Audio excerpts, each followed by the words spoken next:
There's contention there among Muslims. You know, is this an angel that disobeys? Because how can the angels disobey God?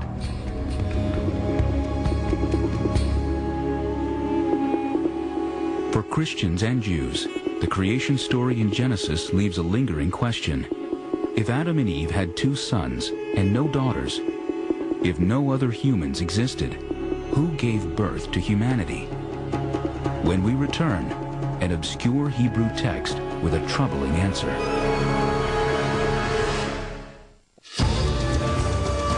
We now return to Banned from the Bible. One of the Holy Bible's more puzzling omissions is found in the book of Genesis, in the story of Adam and Eve's son, Cain. He murders his brother Abel, is cursed by God, and becomes a fugitive. Then, suddenly, we learn that Cain has a wife who is pregnant. And Cain went out from the presence of the Lord and dwelt in the land of Nod on the east of Eden.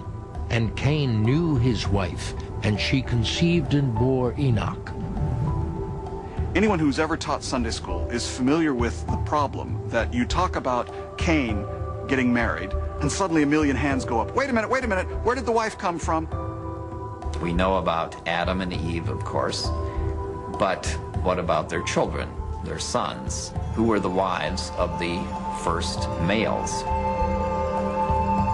I think that the Bible story is disturbing on many levels, but some people find it most disturbing in the way that it doesn't make literal sense. That Cain obviously can't marry somebody who doesn't exist, and they can't get to the deeper levels until they find some kind of peace with the narrative level, with the story of what happened. And so for many, until we can figure out who Cain's wife was, we can't discuss the deeper issues. Some 150 years before the birth of Jesus, an unknown author sought to clarify the telling of creation as written in the book of Genesis. It was a time in history when many Jews were being tempted by other faiths. The author wanted to maintain the purity of their beliefs to ensure strict observance of all Jewish law. His book, called Jubilees, offers intimate details of the lives and struggles of the first human beings. It begins with Moses. He is visited by an angel who reveals a secret behind-the-scenes version of Jewish history, from the very beginning of creation to the parting of the Red Sea. I would suggest that the book of Jubilees is what we would today call a fundamentalist book. Why? The book of Jubilees tries to answer unanswered questions, to cross every T and dot every I of the stories in Genesis. They bleep over the parts that they don't think are particularly important, and they dwell on the issues that they want answered. He wants to take it too literally, and therefore gets boxed into a corner of having to explain every detail. And it comes out creating more problems than it actually solves. Among the more disturbing revelations offered in Jubilees is a rather chilling answer to the mysterious and sudden appearance of a wife for Cain. Jubilees tells us that Adam and Eve have 9 sons and daughters, not just the 3 sons, Cain, Abel, and Seth, mentioned in Genesis. Jubilees also tells of Cain's younger sister, Awan, who becomes his wife. And Cain took Awan his sister to be his wife, and she bare him Enoch at the close of the 4th Jubilee. There is in the Bible a fairly powerful prohibition against incest, and clearly the idea that Cain married his sister would be very difficult for people. And it just shows how hard it was for people to accept that a new woman would come out of nowhere. It's interesting to have folks in the 21st century reading Jubilees.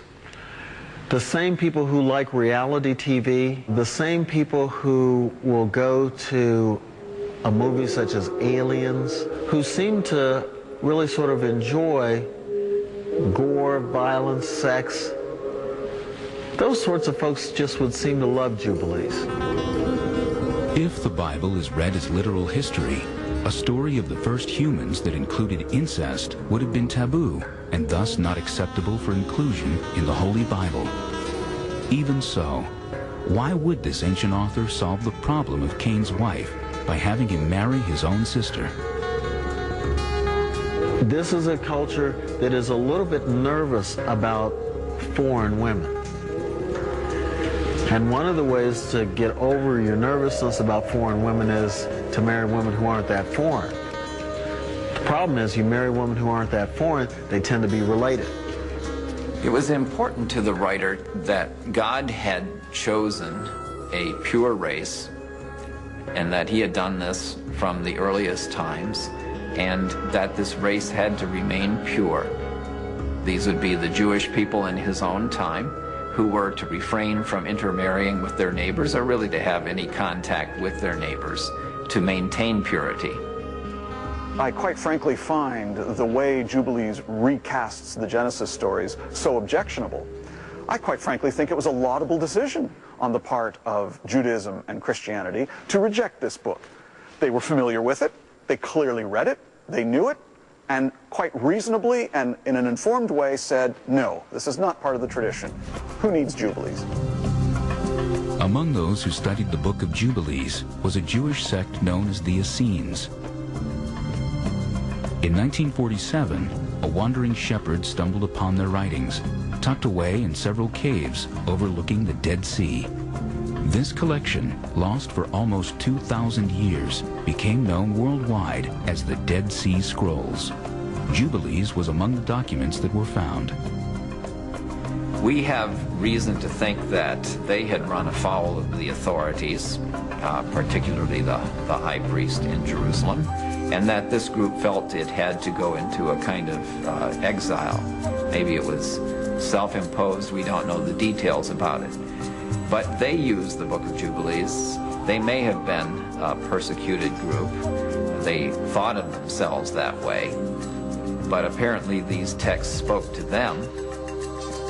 Jubilees was a book that was never considered for canonization by mainstream Christian leaders.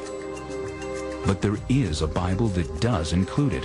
Somehow, the Book of Jubilees found its way down the Nile and into the heart of Africa to Ethiopia and the Old Testament of the Ethiopian Christian Bible. One of the things that we need to remember is the function of the Nile and the river, and how art and economy and text, as it were, would make that